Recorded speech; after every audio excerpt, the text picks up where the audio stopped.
Welcome to Speaking of Grace, the weekly message podcast from the WholeLife Church in Orlando, Florida. We're a multi-ethnic, multicultural, and multi-generational congregation committed to our mission of loving people into a lifelong friendship with God. We are committed to our vision of being a church without walls, fully engaged in serving the people of our community. Thank you for joining us as we continue speaking of grace. And I like the cell phones on, so if you want to leave the ringers on, that's cool. That gives it a different vibe than we normally get. So don't silence anything. So I'm gonna be the opposite of Daniel today, and just say go ahead and leave them on. That's cool with me. All right, let me just set some of these. Hey everyone, welcome to episode 304 of This Is WholeLife. It is a special edition. It happens once a year, but it hasn't happened for the last 2 years due to something that should I say it? No? Yes. I want to know what you're going to say. Yeah. Well, we found He would want it said because he is true. the whole reason this happened. He is the whole reason it happened. So if you missed church retreat for the last 2 years, our special guest today is Dr. Peter Enns. And he admitted last night to the whole group, I don't know if it was recorded, but he did claim responsibility for COVID. Yeah. And the good news is God answers prayers. It's true. So if you can just keep that in mind as you go about not blaming him, that would be great. And a little forgiveness in your heart would also be a welcome thing for that. But seriously, we don't get a chance to do this very often, and we don't always get a chance to have our guest speakers when they come to the church. We have scheduling, and they have flights to catch. They have other things to do. And so we don't always get a chance to maybe ask the questions that we would like to do, or the answers, if there are some, or if it's if there isn't. But we don't get a chance to maybe go a little bit deeper like we do each week on the podcast.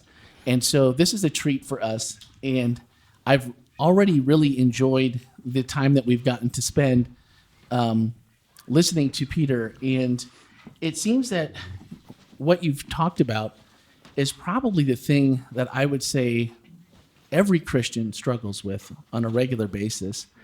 And yet what you're saying is that if we spend a little more time on the hands-on things that are obvious about what Jesus gave us to do, love each other, take care of each other, and do the things that aren't impossible or things that we can actually understand, not that it makes it easy, but that we would maybe have a little bit easier time when we have these questions, or when we get into topics that we either just can't understand, or maybe when God is in the quiet and we don't hear him.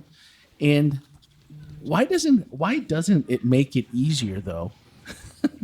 when you still want those questions answered, or you still want that why, or that how come, or I don't feel you. Why doesn't it make it easier, even if we buy in totally to what you said today and last night? Why doesn't it make it easier for us? What is it about us that causes it to still feel like we're missing out on something?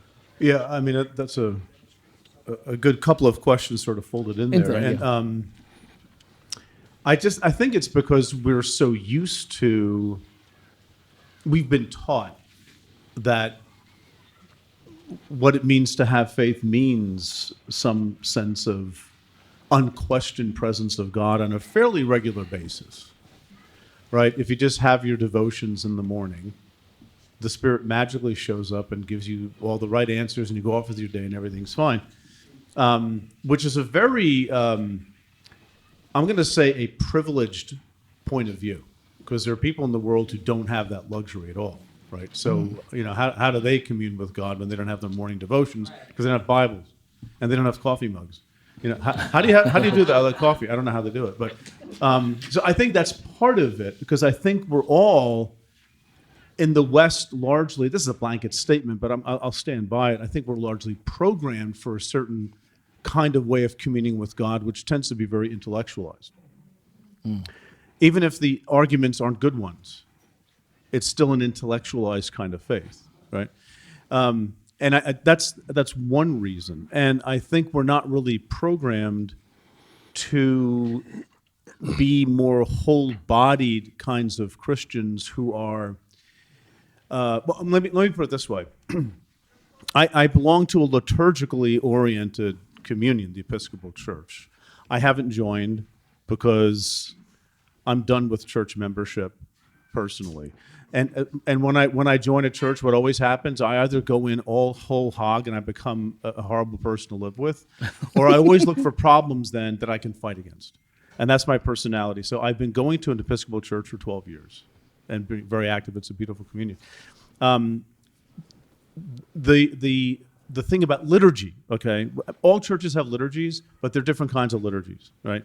The liturgy of the Episcopal Church and Roman Catholic Church and Orthodoxy, there is a lot of repetition of things. And the thing is, when you do that, it sort of eventually seeps into you, so that when you have trouble believing, there's language that comes back. Now, I think most Christians have that with hymns. I remember hymns, right? I remember passages of the Bible, but there are other things to remember too. And the liturgy is there as you're saying things, reciting the Nicene Creed or something in the morning when you don't believe half of it. You're around people who are going to help you believe and believe with you and if need be, for you, if you just can't do it, but you want to be there anyway, right? And things like, acts of kindness, donating to Ukraine, what I heard this morning, or just being good, kind people to each other. That is a way of experiencing God too that transcends our intellect, or maybe infuses our intellect a little bit. So I think that's maybe one reason, because those other things, I've been a parts of churches where all that other stuff is, yeah, it's nice if you can get to it, but the real thing is making sure you're right about everything, right? And to me, I think that's sort of an endemic in Western Christianity. Again, that's a very sweeping kind of statement, but I'll stand by it. I think that's a recurring problem of an over-intellectualizing of the faith and not having room for other things that are, I think, biblically speaking, a lot more important and a lot more central. Which isn't to, I'm sorry, I'm rambling here, but it doesn't mean the intellect is bad, right? Right? It just means putting it in its place. That's all. Yeah. So how do you go about now in this new place that you're at, where you kind of described it to us this morning, and where you're maybe setting aside a few of those questions that you're just maybe not gonna answer, or do you leave one or two just hanging out there that you're praying over or you're studying on, or how do you find balance? Because I also feel like if you just go, well, certain things can't be known and I can't understand this, then maybe I'm missing out on something that God has for me. Mm-hmm. I'm just not in it long enough. I don't know if that's a good... Yeah. I keep thinking about things I don't understand, because I'm not really satisfied, just, oh, well. But at the end of the day, I think we're all going to say some sort of an, oh, well, because we don't really grasp it. And I think part of, my journey, and this is mine and maybe other people's too, but it's been decentering my mind. Okay. Decentering my analytical mind, and because that gets in the way a lot, And again, I hear people say that who don't like academic stuff, and it sort of irritates me. Like, you don't even know what you're saying. But but I live in it, and ironically, it's because of that academic world that I've lived in that I've seen how it can only carry you so far, right? So something else has to take its place. And lo and behold, there's all sorts of stuff the church has been talking about for 2,000 years that are a part of that. And I try to just live into that a little bit, as I think through this stuff. And there are plenty of things I know that I'll never know.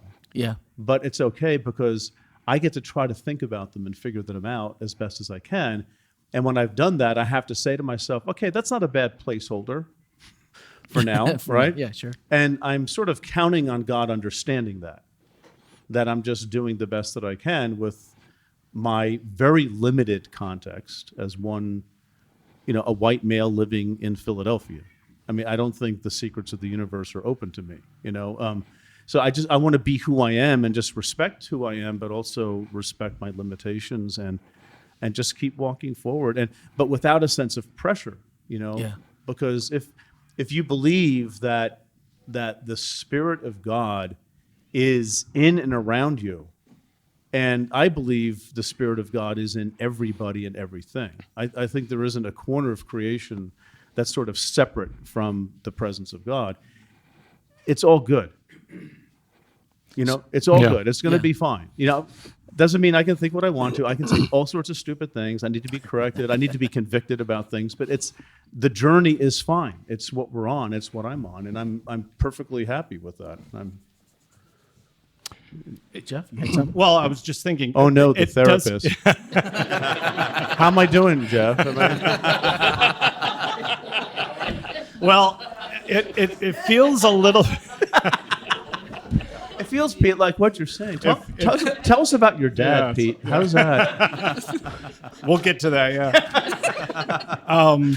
It does sort of feel like a luxury in a way for those of us that are here. It's kind of nice. Matter of fact, I appreciate what you've done to help us understand how the Bible can be read and looked at from not so much a proof texting way or a way to establish a doctrine or a teaching.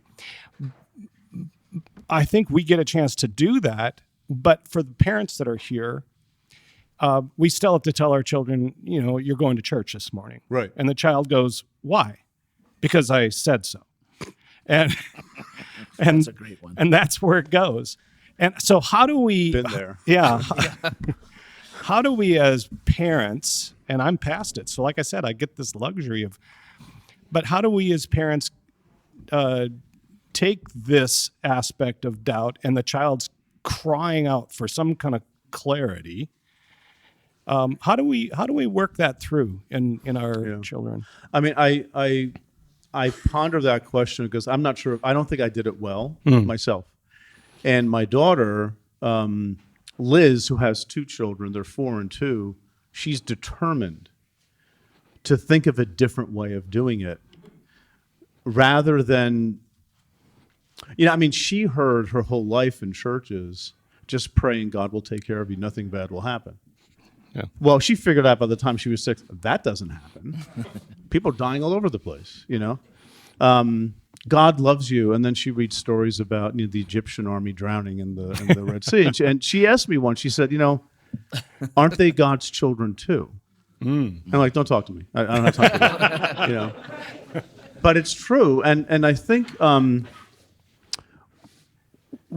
this is, again, I'm not part of your world, right? I mean, and I know each iteration of Christianity, each denomination, each church has its own things to work through, right? So I can't speak into that, the way I wish maybe that I could. I don't know. But I think what I'm seeing happening from teaching college students and from trying to pay attention to mothers who ask me that question have been asking me for years. I think the future of Christianity in the West is going to be about creating cultures and homes where they're going to create a culture of being able to ask questions and it's okay, right? Yeah. It's like when I was talking to my son. When he was 6, we had just moved and we got out of our read the Bible every morning routine. And so let's get back into it, forgot. So we're reading that was cynical, but I have a reason for that. There's nothing wrong with that. However, with my son, Eric, we decided, I don't know what made me read Genesis chapter 3, the serpent and all that stuff. And so I'm reading to him the story, and as I'm reading, he goes, so I just kept reading, and he goes, so I ignored him as a good father. I kept going. I finally said, Eric, what's wrong? He goes, Dad, snakes can't talk. Now, the thing is, I'm going to say I think he's right. Snakes, we don't, and if you say you heard a snake talking, you're probably going to report somebody for thinking that. But and I know creation is an issue, in the Adventist church, and I respect that. I'm not speaking to that specifically. I'm speaking more into creating a culture where your kid can ask that question, and you're not going to tell them to shut up. And I'm thankfully, it's one of these times I think the Spirit just sort of did that to me, and I didn't sort of say, like, I wanted to say, Eric, shh, he may hear you. Don't say that, right? But instead I said, Eric, if you feel that way, tell God that, right? And I think that was a good thing to say to him, right? So creating a culture where it's okay to sort of wander off the beach blanket now and then, or to color outside the lines, but again, where church attendance is really strongly expected for children, you have to go. And they'll go up to, when my daughter was 14, come on, Sophie, time to go to church. I'm not going. Yes, you are. No, I'm not. Yes, you are. No, I'm not. Why not? I don't believe that stuff anymore. Like, what do you do in that situation? Did you fail as a parent? I don't think so. I mean, but plenty of failures as a parent. Don't get me wrong, but I don't know. It's just I don't know what to do in a situation like that, other than this is where this young person is, and the last thing they need from me is to be judged and shamed for not doing things, forgive me, that might make me look bad in church. Yeah. And to that I say, you have to say, to hell with that. That's not right. That's not going to do. That's not the grace of God. That's not the love of God. So what do we do? But again, the expectation. I get it. I've been in other church communions where that's a big thing, and I can't presume to suggest what to do in a situation like that. Other than maybe lighten up on it a little bit. But I don't. But again, the thing is that there's a tradition here, a strong academic tradition in this denomination. So that's valued. That's like a core value of the denomination. So that's a hard thing to think about, right? Yeah. Yeah. Well, I think just from, my perspective here at WholeLife Church, I think we have a culture already in place that is open to that, where we're open to discussions, we're open to hard topics. I don't think we shy away from them in any way. And I think that's part of when you were talking this morning, I was just thinking about if we're going to look at things the way you suggested, how community might be the most important part of what you're talking about, because it often feels like enough when God is in those silent periods and we're wondering and we're asking and we don't know. And sometimes it doesn't have to be, why, what's heaven like, or, what are the cosmos like? It's like, how come I can't pay my bills and I'm working, 2 jobs and I can't get a break and my kids don't want to go to church? And I just need an answer to one of these. Like, I don't need it all. I just want one. And I feel like the community that you just described is what we've been kind of working towards. And I feel like that's where Ken has even been, almost hyper focused on us as a family. And I've really appreciated that, because for the same reasons you just mentioned, if that was how I was raised, where it was like, this is an expectation, and there would be plenty of church members, maybe meaning well, I didn't feel like it, but there was 101 reasons you were going to hell, but there were very few reasons that there was anything positive or good, or and heaven was just this, and salvation was just this thing at the end. There was never any of it in the now. And I think about it, and I don't have the answer, but what that looks like for us as a church community moving forward. I think we have a lot of things we do pretty good, but where we could really sharpen. Ken? I wanted to throw that one. You're just sitting there, Ken. Yeah, do something. I was looking forward to Peter's answer to that. I was really looking forward to that. I think for us as a family, there's got to be a recognition that it's okay for us to think outside the lines, and not only is it okay, but it's encouraged. I am a rather proud Seventh-day Adventist, and what I'm proud of the most is the way that this Seventh-day Adventist church started. It started with a group of people who questioned everything in the Bible. Nothing was off the table. Everything was on the table for questioning. We had people in our denomination who were anti-Trinitarian. We had those that were Trinitarian. We had people who who believed one thing about Daniel and Revelation and people who believed a completely different thing about Daniel and Revelation. There were people who believed all kinds of different things, and that was one of the beautiful things, is that we started off as a creedless church. The idea was you believe what God inspires you to believe. Of course, we have some commonality here. There's going to be some common organizational structure. But question, why do we go to church on Sunday? Why are we doing that? Why does the Bible say to not eat certain foods? And unfortunately, we've begun worshiping certain parts of our doctrine that weren't meant to be worshiped, but were there to be useful as a life, not as prescriptive for everybody. And so, I really appreciate so much what Pete's been talking about, because there is a growing fear in certain circles of Christianity and the Seventh-day Adventist Church of education and of going and actually learning more. I've actually heard this in some of the circles that I walk in, is, well, you don't want to really go too far because you'll learn too much and it'll make you question your faith. Oh, wow. And I'm sure I'm not the only person who's heard that. And so I guess, Pete, one of the things I'd ask you is, I think that, you kind of talked about how you went on, got further education. It did kind of shake a little bit of your faith because you learned more. But do you think it was worth it? Yeah. What? Yeah. Good answer. But there was a lot of pain in it, wasn't there? There were some... there was pain in terms of my relationship to my community, but not pain inside of me. Right. I felt very right about it, but I did feel a little bit scared sometimes. I 2 months into my doctoral program, something had been nagging me for a while, and I rode my bike home like I did every day, and I just parked it in the back, and I walked into the kitchen. And I just sort of stared at the refrigerator for about 5 minutes because some things were just falling apart for me. And the thing is that the things that were falling apart made complete sense.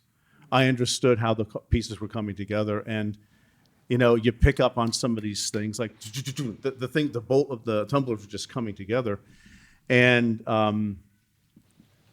I just remember having this conversation with my refrigerator one day. I didn't get an answer. I was hoping to, but I'm not sure I really believe this part of the Old Testament or that. But not believe like it was. The reality is different than what I've been taught. It's not a matter of believing it or not believing it, right?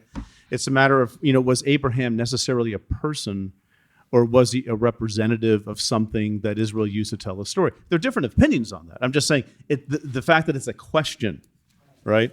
How much evidence is there for the Exodus story from an archaeological point of view? It's not a matter of whether it happened or not. It's like, how do you understand that story? That's an open question. People talk about that all the time. And I could see these are extremely valid academic questions to be asking. They're not silly questions by people who hate Jesus, right? So I had to I had to get into that a little bit and to respect, I guess, where that journey was going at that point, and back to kids, you're not going to dump that on a 5-year-old, but I think, my granddaughter's 4, and my daughter, I said, she's really determined not to teach her things about God that she's going to literally need therapy for in her 20s. But she says, how do you do that? And the thing is that I think there are people in this generation who are trying to figure that out. Because the Christian faith has content. No. How much content? I mean, not to go on, but a friend of mine once said this. It made so much sense to me. He says, think of like 3 concentric circles. The center is dogma. Dogma is that without which you don't really have Christianity. The circle around it is doctrine. That's what makes individual Christian communities different, like Saturday Sabbath, for example, right? On the outside is opinion. Should you have a drum set in church or not, right? And the definition of a fundamentalist is they put everything in the dogma category. Mm-hmm. And the definition of a liberal, I hate these words, but the definition of a liberal is everything's in the opinion category, right? So the question is, how do you maintain let's say, doctrinal things that are important to a community and maintaining dogma, but also knowing what the opinion is, and maybe having little gates between the circles where you can sort of have the freedom to discuss some of these things. Because things that some people think is a dogma, like infant baptism, like without that, everything falls apart, right? Is that a dogma? Can we talk about that? Should this be shifted into that category instead of this category? And that's why I can't presume to speak for this communion, because how to do this with kids. It's not a matter of do you keep the Adventist church or do you throw it into the garbage can. It's a matter of how do you adapt and how do you, frankly, evolve as a congregation, and what does it mean to adapt and to evolve? And that's context specific. You don't have to become Lutherans or something like that, or anything else. It's who you are, and how much are you willing to consciously adapt to changes. And that sounds like a horrible thing to think about, but I won't get on my soapbox, but the entire biblical story is about adaptations over time. It's a beautiful thing to behold. Later authors arguing with Job, right, from yesterday, Job is arguing with Deuteronomy on some level, because Deuteronomy has the same position that his friends had. You must have done something wrong because God's cursing you, right? God wouldn't curse you if you're righteous. See, it goes, the New Testament exists, the Christian faith exists because of adaptations that were made to the story of Israel. Land doesn't matter anymore. What? Are you crazy? Temple, I'm the temple. Oh yeah, whatever, Jesus. That's great. That's fantastic. All these things that were central to Judaism. So Judaism wasn't thrown out. It was adapted, right? And the thing is that every denomination has to do that. Every Christian has to do that, is to adapt to the world around us somehow. And I think if we really believe in the incarnation, a God who incarnates, whatever that means, and frankly, I don't know what it means, because that's one of the core mysteries of the Christian faith. Well, Jesus is God and man. Yeah, what does that mean? You believe it, but you don't understand it. That's the mystery, right? So, but if we have an incarnating God, we should be able to handle a God who can handle our adaptations as we live out this human drama that we're a part of. The problem is that not everybody thinks that's right. So how do you have a conversation with adapters and non-adapters, right? And welcome to most of Christianity through its history, I think, at that point, right? So that's nothing new, I love this morning when you talked about the mystery of God. In my mind immediately, I don't know what you said after that, because my mind was immediately going to probably everything I've ever thought about God or think I know about God or who God might seem to be to me. But I was wondering in that process, because it's very easy to get lost. It's very easy to have nothing definitive. There's no black or white or hard evidence or however you want to put it. So where do we find what's trust inducing about that mystery? What makes it? Is it just because of the grandeur of it, what we can understand? It must be so good that we have to trust it. And that was a question that I've been struggling with since that point this morning. I don't know why that was the piece that grabbed me, but the mystery grabbed me. And then, we're talking about trust, and that's something we all would love to be better at. What part of that do you think, or how can we put those two together? Yeah.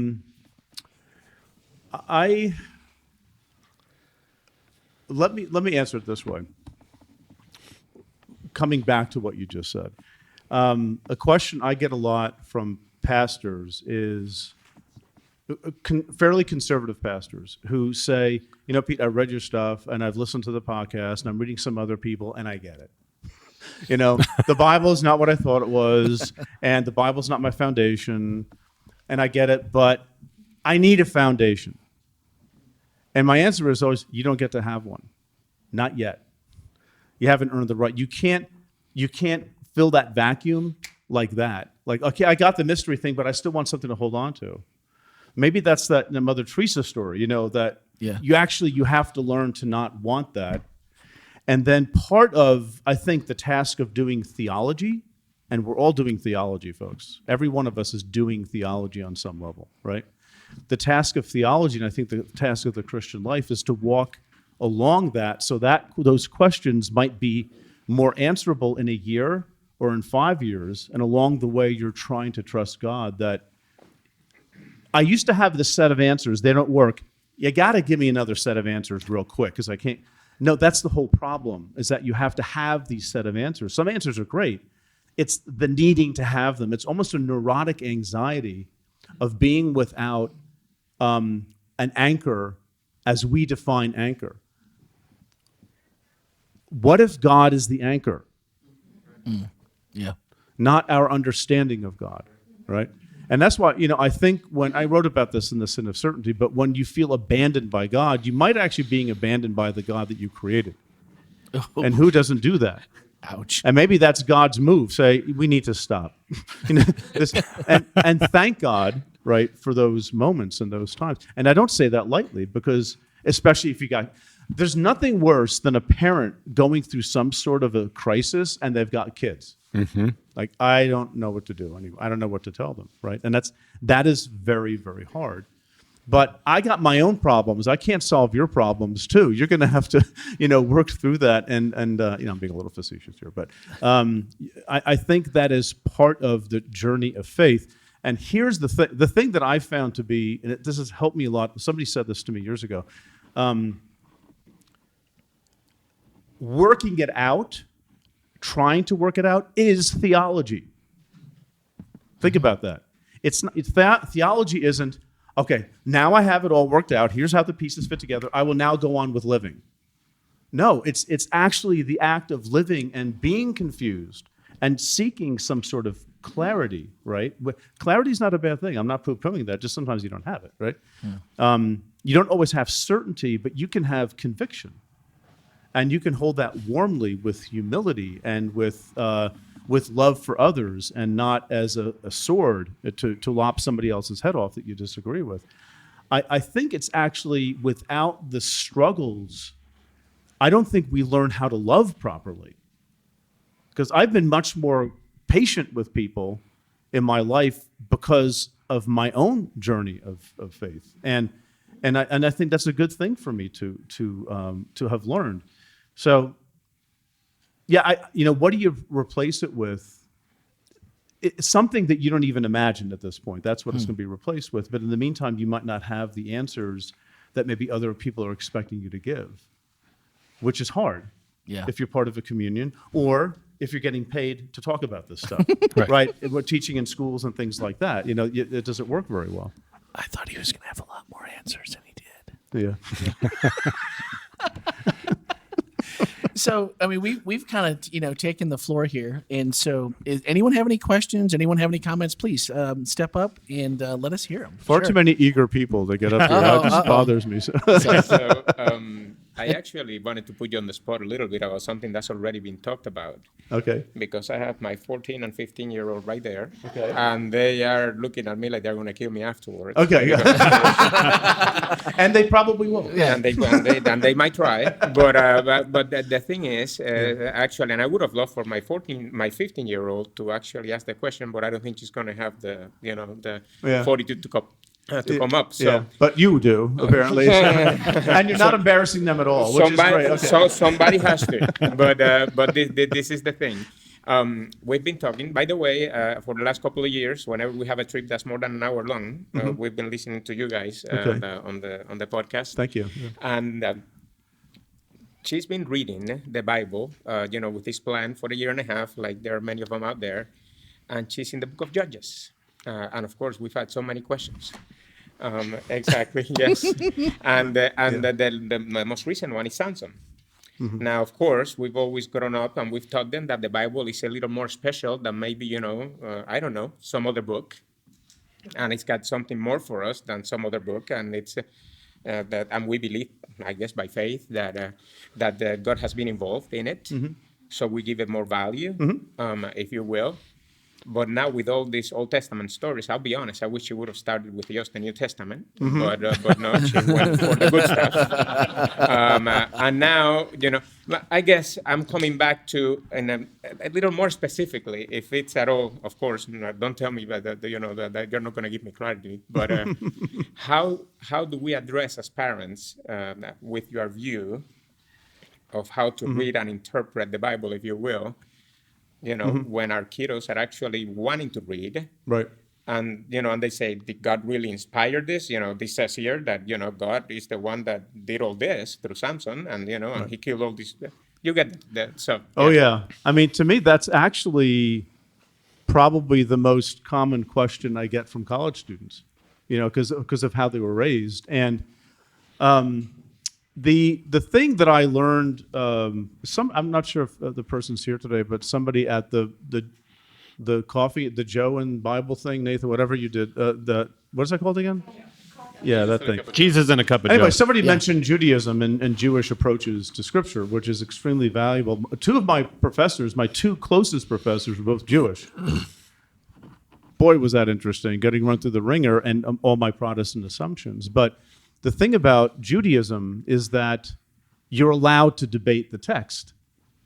You're allowed to interrogate it. You're allowed to interrogate God. Go figure that one out, right? And one of my professors, John Levinson is his name, he said once, the difference between Jews and Christians in terms of the Bible, in terms of its interpretation, is for Jews, the Bible is a problem you sort of get to solve. For Christians, it's a message that has to be proclaimed. So you can't look at things like, the command to kill all the Canaanites and take their land. Well, what a beautiful sovereign God we have. You're not allowed to interrogate that. The fact is that the Old Testament itself later interrogates that. That's the beautiful thing about this literature. You have to keep reading, right? And it's perfectly, again, it's easy for me to say because I don't have a 14, 15-year-old at home, and I don't know if I would have said this back then, but I wish I would have.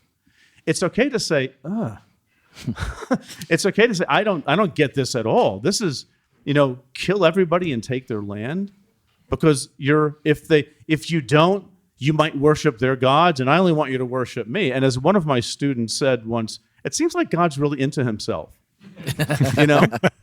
But the thing is, on the other hand, this is part of, I think, the bigger question here, and this is the hard one because it has so many moving parts. It just does, and it's unavoidable. The bigger issue here is the nature of the Bible. And not to caricature too much, but maybe you've heard these sort of options. I don't think the Bible is God's love letter to us. I think the Bible is, my opinion, this is my opinion on the Bible. The Bible is a record of people of faith from ancient times who are trying to understand God as best as they can in their context where, guess what? All the gods were violent. But as you keep reading the Bible, God gets less violent. Like, God loves the Assyrians in the book of Jonah. He wants them to be saved. Jonah doesn't, but God does, right? It's just the Bible is not, it's all God's word, so it's all like almost scientific data for putting the pieces together, but it's not. It's a narrative. It's a story. And it has high points and low points, and it has internal debates. There are internal debates in the New Testament. The Gospels differ. Paul and James didn't get along. Read Galatians chapter 2. Read James and compare it to Galatians, just the letters, and it's like these guys are on opposite pages when it comes to works and faith. James is very Jewish. Paul is less so. That, to me, that's a beautiful thing. So when you enter the act of reading the Bible, it's like I get to just be honest and to voice something that might be bothering me. And, as Christians, I think we can say pretty quickly, I don't think Jesus would want us to go and take other people's land away from them. And I think the Jews, by the way, Jews have come to the same conclusion, right? After the Bible. There's a whole Jewish tradition called Judaism, and they're dealing with all this stuff. It's not just Christians, right? But to me, that's a beautiful thing, and that encourages an adult approach to the Bible, an adult, a faithful reading, but also one that is not afraid to question the Bible, because I think the Bible questions itself, first of all, and I don't think it's too diverse a book. It's too all over the place to act as a roadmap for everything every question you ever want to ask. Because there are places, again, should I say this? Yeah. Yeah. You didn't know what I'm going to say. Okay. There are contradictions I'm a in the little bit more Bible. on the fence. Just, Okay. you know. Go ahead. Well, nobody cares what you think. Yeah, You're just a that's pastor. There are contradictions in the Bible, and I don't think God contradicts himself, but I think authors living hundreds of years apart in different contexts will have a different take on God. Yeah. That is a beautiful, beautiful thing in our Bible. And you know what? All these Jews after the exile who put the Bible together, they weren't stupid. They knew that. They knew Job was not really the kind of orthodox book you're going to put in a Bible. You're going to stick with Deuteronomy or Proverbs or things like that. But they valued that multiplicity of voices, right? And Joshua is one of those voices in the book, right? So you read it, frankly, with curiosity. Say, what do I take from this? And sometimes it's okay to say, at this point in my life, I take absolutely nothing from this. I've been at this for a long time. I get nothing out of 1st and 2nd Kings. I really don't. It's a list of all the kings. Here's all that they did wrong. And the moral of the story is, well, that went horribly, the monarchy. Let's never do that again. And if we do, let's make sure we don't land into exile ever again. It's just, it doesn't really apply to me that much. I can work with it and try to make it apply to myself, but it just doesn't speak to me as much as a book like Jonah, which says, tear down your nationalistic, tribalistic boundaries, and maybe God cares for people outside of Israel, right? Wow. But there are other days when, other years where people like attracted to other books. That's fine. It's this library of books. It's fantastic. It's beautiful, right? And just, it's okay, Go ahead, just keep reading. But you want to get to some Psalms sooner or later. Maybe read Mark's Gospel. It's the shortest. First of all, I'm so happy that this is happening. I really love our church. Been a part of it for a long time. And I do think we have institutionalized in our congregation this acceptance of question in the adult realm. I think there is something that I think is missing, and I'm curious if you've seen it's in a successful application. I think you mentioned Judaism in a way that gives hope that there's a way to approach Bible study that encourages some critical thought and analysis and some mystery and some trust. I'm curious, back to the thing about kids, I'm not satisfied with the idea that parents are going to figure it out. I think you're right, but I'm not happy that that's an answer we're going to just accept and live with. Because if there is a crisis that we know a portion of a congregation is going to enter, we as a church should come up with a supportive, institutionalized template for help and framework. Right. And I think when you talk about caricaturizing Scripture, I think we literally do that in our children's programming when the story of Esther and Samson literally become cartoons that are intentionally made concrete because we think that kids are yearning for that. And I think no one's yearning for concrete more than a new parent, including their children. I don't think children are desperate for concrete as much as their parents are. And so I think, how do we as an organization, as an institution, create content for little ones? How do we prioritize that so that we're not having continual therapists come to, not that, I don't want to minimize your efforts in helping adults solve some baggage. Right. But our church has been solving children's baggage for a long time in the adult room. Right. Yeah. Right. So how do we institutionalize a way of approaching Bible education, or more importantly, Christian education in the early years, where we're not encouraging certainty, but we're encouraging uncertainty and mystery? And have you seen any organizations that are institutionalizing that value? I think you're more likely to find that outside of what I would call biblicistic churches. You know what I mean by that? Biblicistic churches. It's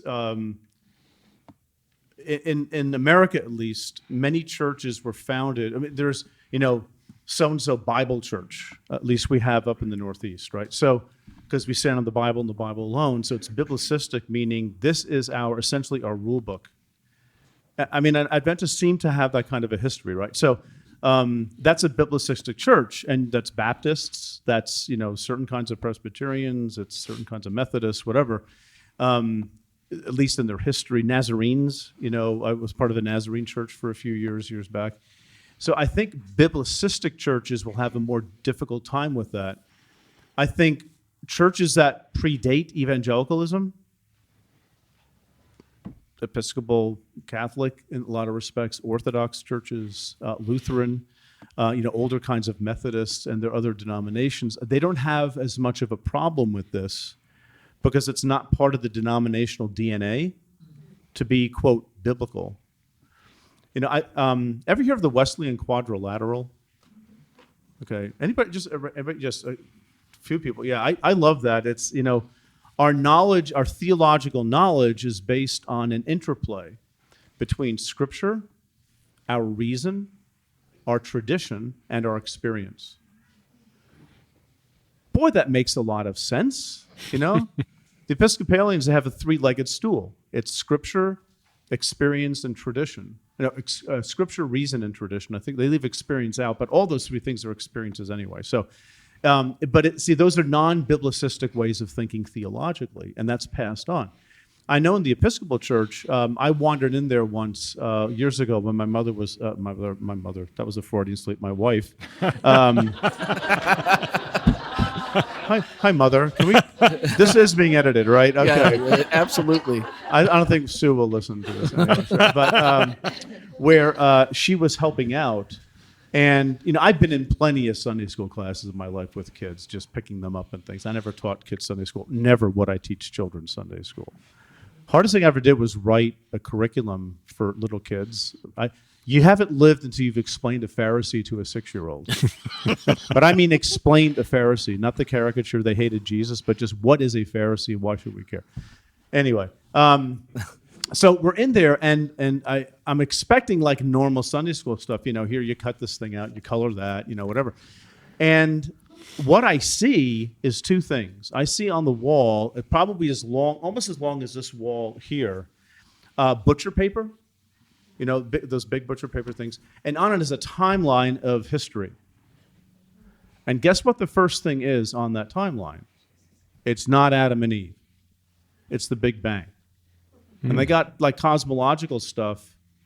And this Episcopal Church, the first historical thing is Abraham.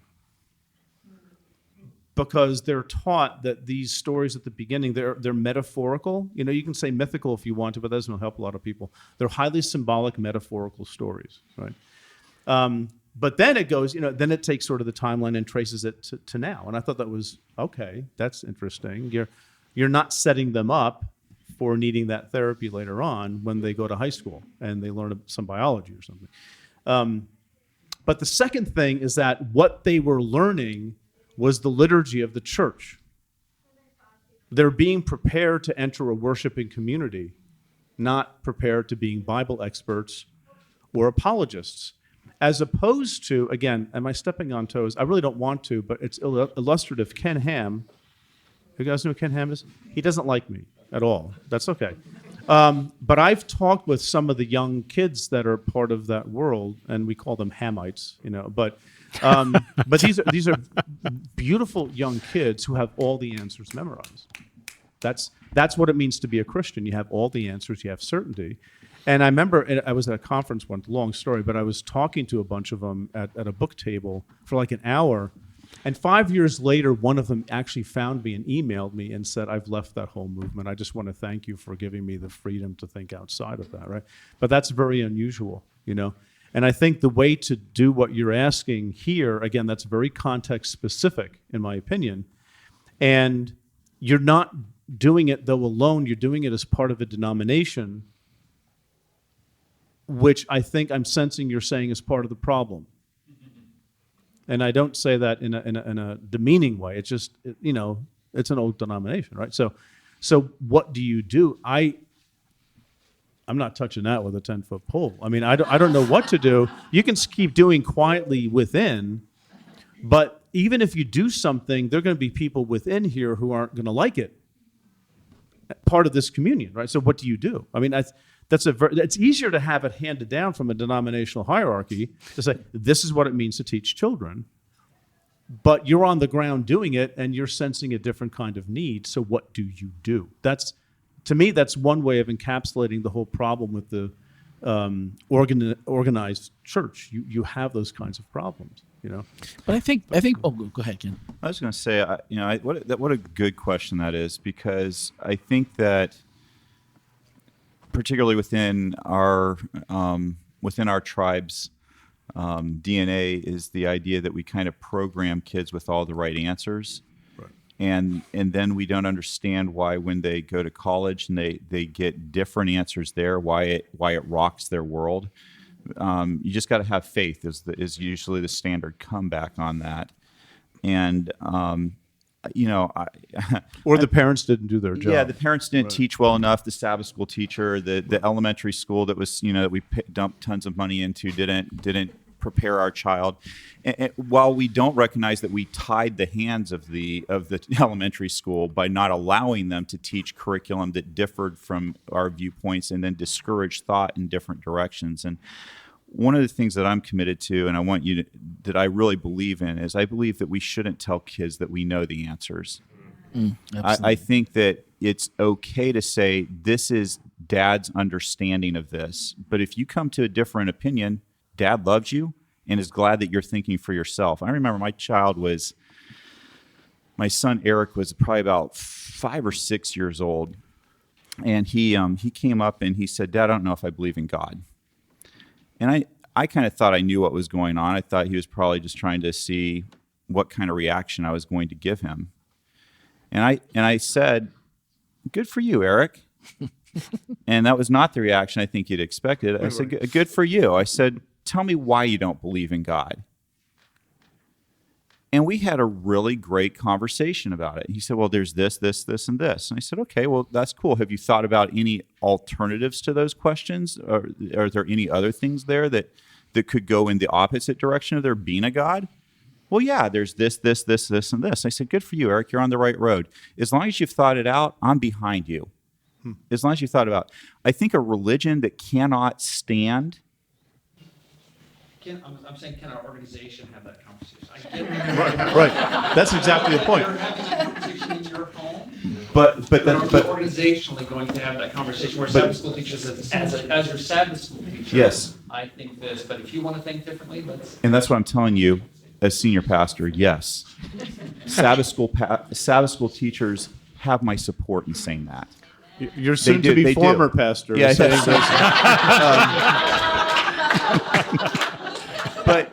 But by the way, did you put all that stuff on your application? Yeah, I did. I put, so you have your jobs up where you're at. But see, the funny thing about it is that you probably won't find anybody who likes the doctrines of the Adventist Church more than me. And the reason I'm not afraid to have that conversation is because I'm confident in what I believe.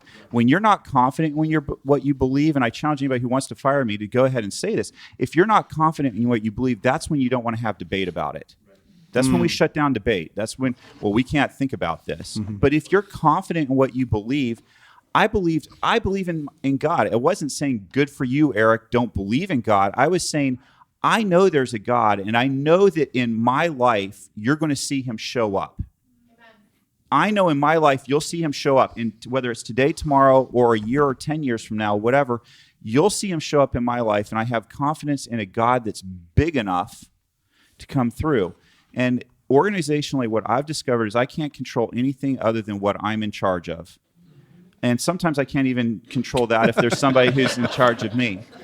And for those of you who are wanting to fire me here, just listening to the podcast out of context, because I know these things can get clipped, hear the whole context of what I'm saying.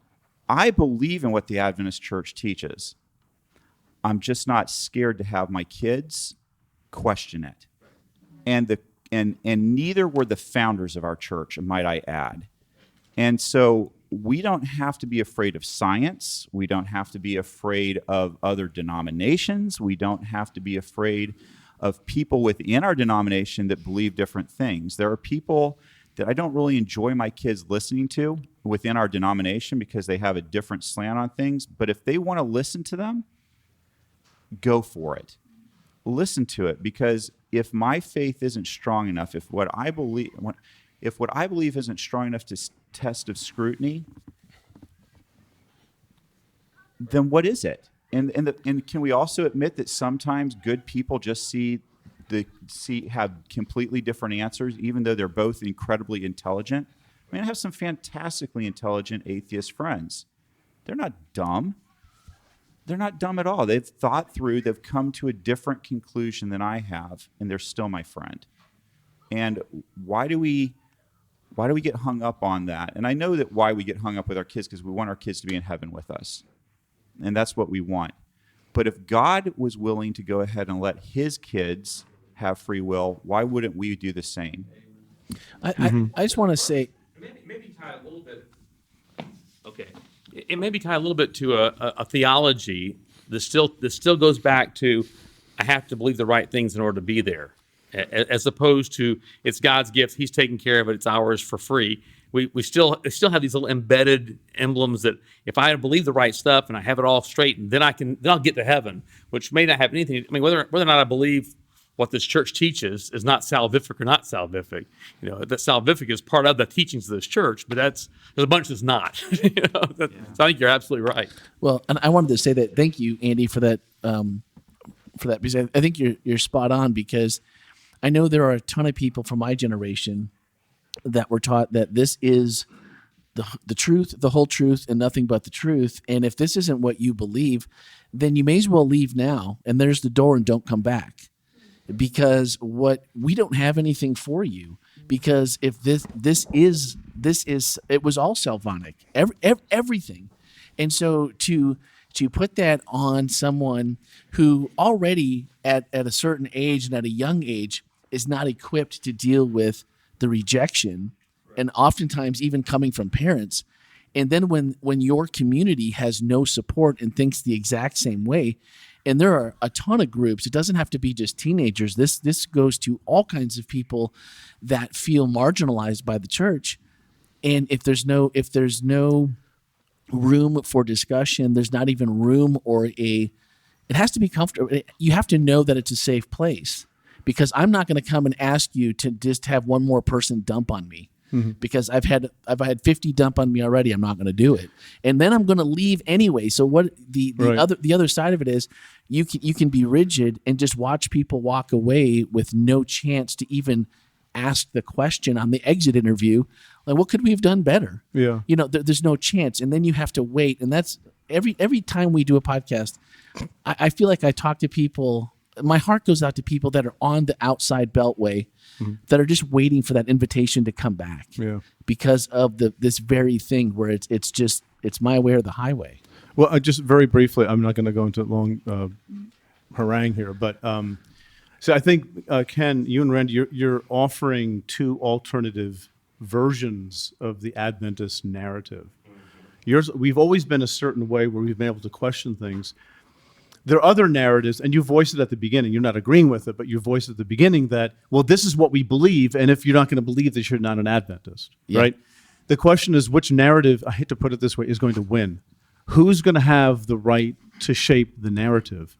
That is an extremely difficult question, because usually to people in power throughout history, the winners write the narratives. The people in power, people with the money, people with the clout, they write the narratives. How can you write a narrative for the denomination that's different and let it be heard? That's a hard thing to do. I believe that's in community, and I believe that people, as we have grown at WholeLife Church, I believe that as we continue to grow, because it's a message of inclusion, it's a message of hope, it's a message of love and family, and that there's room for that discussion, eventually other people will take notice and gravitate towards that message. And I feel like that is the only way, is to legitimately live it out. And if you're not, it's just talk. There's no walk. So I think that'll happen. Sonny, tell us what you have. My brain is going into all kinds of different directions. I'm not going to ask a question about coffee, so relax. Internal joke.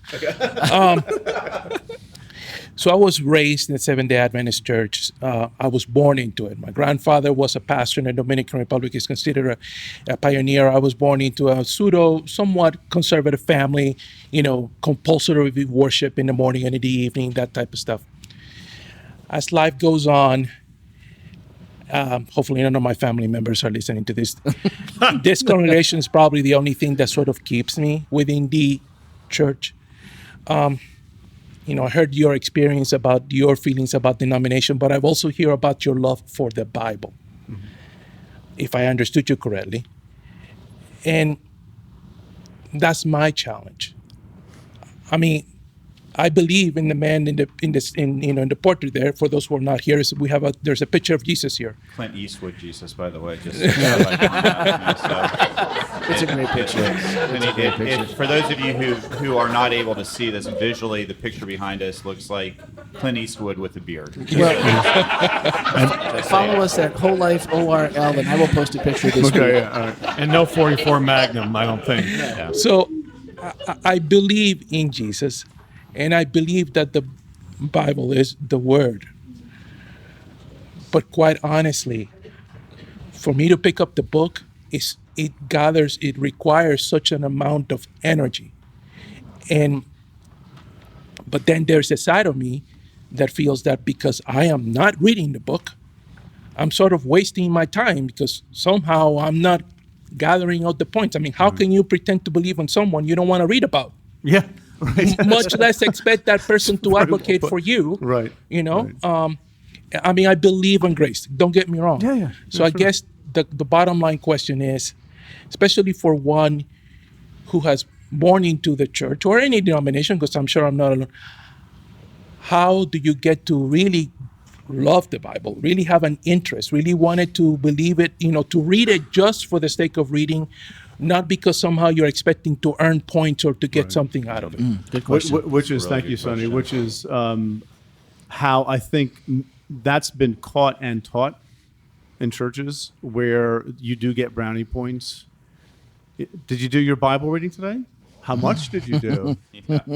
Did you pray? Well, all that kind of stuff. And it becomes a mechanism, but that, we carry that with us. And I think it's fair to say, I don't want to overspeak, but hearing you, Sonny, you've been traumatized, in a sense, from the Bible and from expectations of Bible reading. Trauma is a big word, but I think it covers a whole lot of things where, it's sort of like, breaking up with an abusive spouse or something. I want to go back, but I don't dare, and I think sometimes, I think it's okay to walk away from the Bible because you have to press reset on that too. And I think God understands. I don't think God's waiting for you. When's Sonny going to start reading his Bible again? Because I'm sorely disappointed in him. And yeah, I know he has a history and all these things he's had to work through, but I don't care. I just want him to perform the right tasks to make me happy. Is that really what's happening? I don't believe that for 1 second. I think God understands our humanity and understands. There are times I don't want to read the Bible either, right? But I don't want to feel as if God is looking over me from the outside, ready to pounce. I think God understands me better than I do, and I'm not rebelling. I just can't, right? There are parts of the Bible I just don't want to read, and I don't, right? Somebody asked me that question not long ago in another context, and I just said walking away from it for a while might be the best thing to do. I think sometimes people have to walk away from church because people are traumatized in church. Absolutely. They have to walk away. And coming back, that can happen, but it may take time. And, then somebody says, I think I'm ready to start reading the Bible again. Where should I start? And I said, there's something that impelled you to want to read the Bible again. Find that. Is it something about Jesus? Read a gospel. There's no program. I'm going to start with Genesis and totally crap out by the middle of Exodus, and I'll be done reading the Bible again for the rest of my life, right? Yeah. If you get through Genesis, right? So I just think, you really believe in what you believe in if you believe in grace. Amen. Right? If God is real, what if God doesn't hate you? What if God likes you? Yeah. Forget love. What if he just likes you and understands you and understands all of us? And you're clearly trying to do the right thing and do your best, but maybe to do it, to try to do it without a sense of an angry deity looking over you, but rather someone who actually loves you and delights in you and wants the best for you. And that might be, if you're honest with yourself and you say, I can't read this right now, that's okay. If you don't want to read it, you know what? Sit there for 5 minutes. If you can't pray, try not to think. Just try to be quiet. Anything that you do to connect with God is a good thing to do. Absolutely. Right? It doesn't have to be a programmatic Bible reading. That gets old too. Hi. Poor Melanie was waiting to make sure she gets up. No, that's fine. You're fine. I'm not. Oh gosh. No, I look like a. Yes, Ken. There we go. Way to be an angry deity. I know. Sit down. You have displeased me with your forward moving to the mic. You might regret letting me ask I you. doubt it. I could just ignore you. This if is I a wanted. very full. This is a very full circle experience for me Okay. with you, Yeah. because I did come to Ormond Beach when you were 5 years ago, Mm-hmm. and I was surrounded by all Sunday keepers, and so I asked you that question because I really admire, especially that the book that you wrote, the Bible Tells Me So. Mm-hmm. It is as an ethnic Christian, it's not like how I've been attending this church. Like, if you were an ethnic member, you just kind of like the pastor tell you, and that's what it is. You don't get to question it. If you do question it, you might, not be feeling welcome back or and such. Right. And so I'm very glad that you wrote that book, because it is very freeing. And then being able to be a part of this community where, in Sabbath school, I've said some really weird questions or comments, and I've always been welcomed back, and I've never been asked to leave. So I really admire your work and that the scope of like your, the education that you have. And so again, I'm here with all my Sabbath keepers. So I guess my one question for you would be that, why is there so many denominations? And then how do you feel about the Sabbath, like the fourth commandment? Yeah. Yeah. Well, I mean, those are two big questions. Yeah, that's fine. We can't kick her out because she cooks way too well. Yeah, I know. I've seen that already. I think denominationalism is an inevitable outgrowth of the fact that people and cultures and psychologies are different. I have left churches that I have hated, and other people have come there because for them it's a breath of fresh air, right? So I don't think there's one true denomination. I think denominations reflect our humanity. What's that hymn that says manifold witness? Great is our faithfulness. Is that, manifold witness? I think the human cultures and human churches and denominations are a manifold witness to God, and they're diverse, and I think God likes diversity, right? And by the way, not to belittle what you said, but I know ethnic minority Christian in this culture, but we're all ethnic Christians. Unless you're Middle Eastern, right? It's from the beginning. Unless you're Jewish, I think we're all sort of ethnic Christians, and we just, white men especially forget that sometimes. But I'm trying very hard not to. It's hard sometimes, but I'm trying very hard to remember that the world doesn't need me or any of us, quite frankly. So yeah, I think I think denominations are fine, and I've needed a liturgical context for 12, 13 years now. Whereas at other times I would go to a church that has a worship service like I experienced this morning, right? And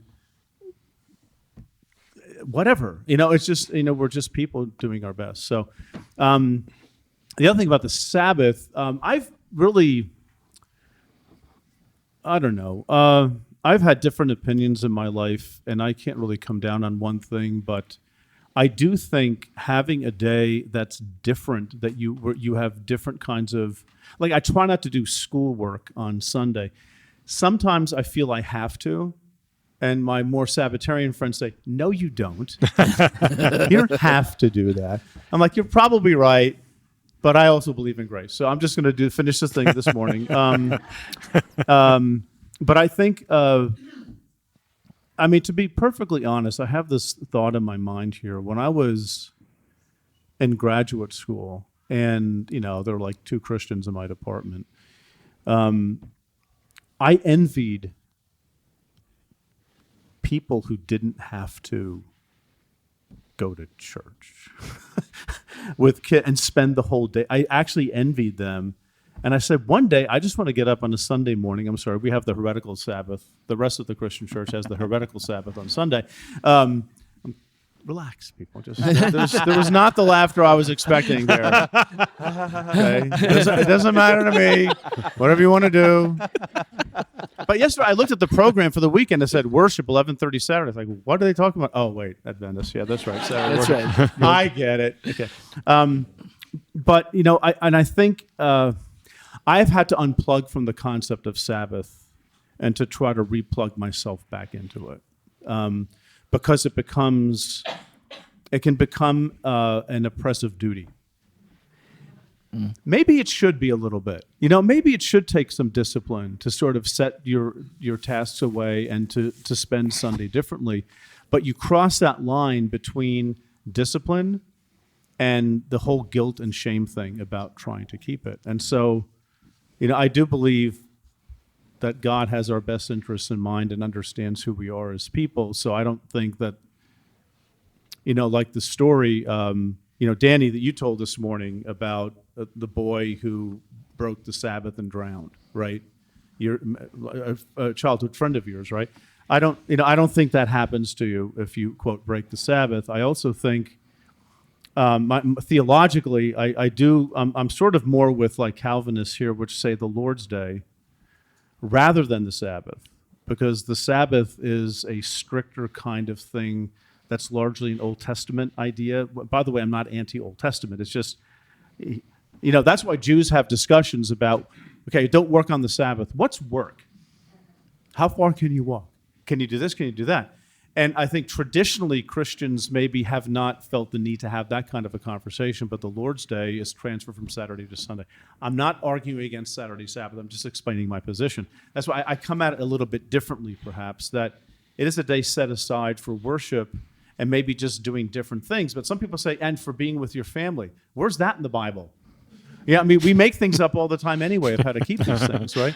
And part of the problem is that the Bible is really not very helpful in even talking about what you do on the Sabbath. Even if it says don't work, it fails to define work. So you have the whole history of Judaism, which is like, Talmudic Judaism. There are 36 things, I think it's 32 or 36 things that constitute work. And they thought about it, like you can't sew, you can't do this, you can't do that, right? But it's hard to know even how to keep the Sabbath. And sometimes in some places it's, you basically spend all day in church. 2 services, 3 services in between. You don't take your suit and tie off. You're not really suit and tie people, I'm gathering, okay? So you don't take the suit and tie off. It's just, there's a lot of stuff going around that. So for me, I think the idea of Sabbath rest or Lord's Day rest, I think is a beautiful idea. But I don't want it to become another thing that I have to do, or God's going to be mad at me for not doing it. Yep. I might get disadvantaged. I might suffer from not doing it, but I don't think God's zapping me.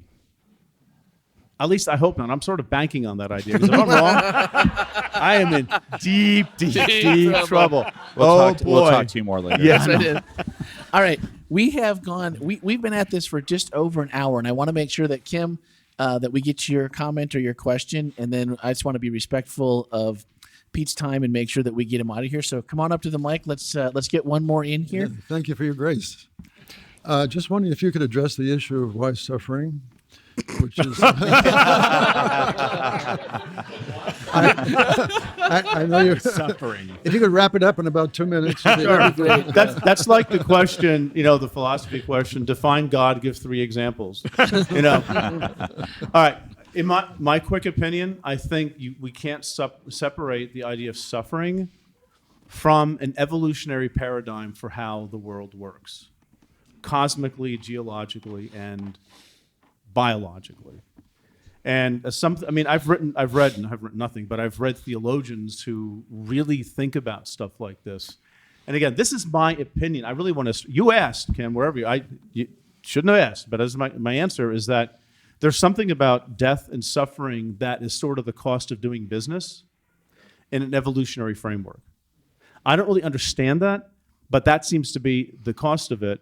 And at least the gospel has something to say about suffering, that God enters into our suffering on the cross, and a shameful suffering that is completely and utterly counterintuitive. This is not how you start a religion in the first century. Oh, by the way, come join our religion. Our founder was nailed to a Roman cross, which means he lost. Yeah, and our God wants that. That's a shameful thing. You just don't do that, right? So I think the gospel can speak into that question a little bit. The problem is that we are sentient beings with consciences, and we think backwards and forwards in time, and we think of what could happen and what we've lost. And the suffering for us is so emotional in ways that it might not be for my cat, right? Or for the stink bugs that are in my house right now. It's different. So I think we have that problem that might not have been a problem several 100,000 years ago. And that's also the cost of a developed consciousness, which is also, people say, part of an evolutionary framework. We're becoming more in tune to the deity as time goes on. So that is, I'm going to guess that might not be the answer that anybody was really hoping for here, but that's how I think through it. I can't think through these things apart from how I think most people understand the larger world around us, right? I can't answer that question from a point of view of thinking about, okay, God is up there looking down and is directing good things or bad things to happen to certain people. You get cancer, you don't. I have a problem with that because I'm not sure what up even means. And with the cosmos that is almost literally infinite, that God is somehow above and around or whatever, I can't talk about a God up there sitting on a throne. They could in the Bible, but that's okay because God in his wisdom, for whatever reason, these are the people who wrote down a lot of the stuff, and they had their metaphors, they had their worldviews. Ours is different. The question is, how are we going to deal with that? And a question like that, I can't even begin to address it in my mind without, frankly, thinking of everything else. Right. And that's the hard part. You have to think of everything to answer anything if you're going to talk about God's involvement in it. Amen. And I can't mystery. Thank you. I don't have to figure. I can try. I can riff on it, but I simply can't understand it. But I will say the problem of suffering is the perennial problem in the history of religions. And it was easier when you had many gods because you could blame it on one because the other one's not helping you out. As soon as you're a monotheist, that's when the question comes up. Yeah. And I'll leave with this. A theologian friend of mine, his name is Tom Oord, O-O-R-D. Anybody know who he is? Need to know who Tom, he's a great guy. He explains things really on the bottom level. But he is among many theologians who say things like, because God is love, God does not coerce, because love does not coerce, right? You have spouses. Do you love your spouse? Do you ever try to coerce them into something? You're not loving them at that point, right? Love doesn't coerce. Love respects. Love lets things pan out. And if evolution is God's way of creating, this is how it works. And this is the cost of doing business for a universe that has given us indescribable beauty and diversity on our planet and in the universe around us.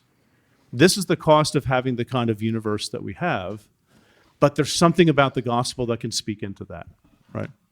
Excellent. All right. So I want to, first off, thank you so much for taking this extra time way above and beyond. Thank you. Oh, no, sit down. The flowers. So I want to say, first off, thank you. It's a treat for us to get a chance to pick your brain a little bit more and dialogue and have conversation.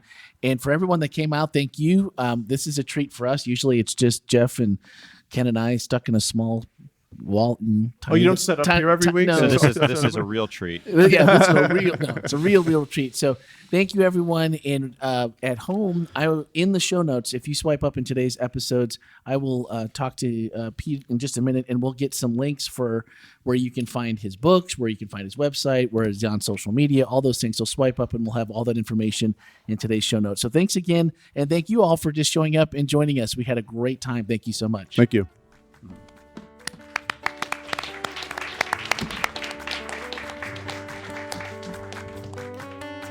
Hi, this is Randy Magray, podcast producer and host here at WholeLife Church.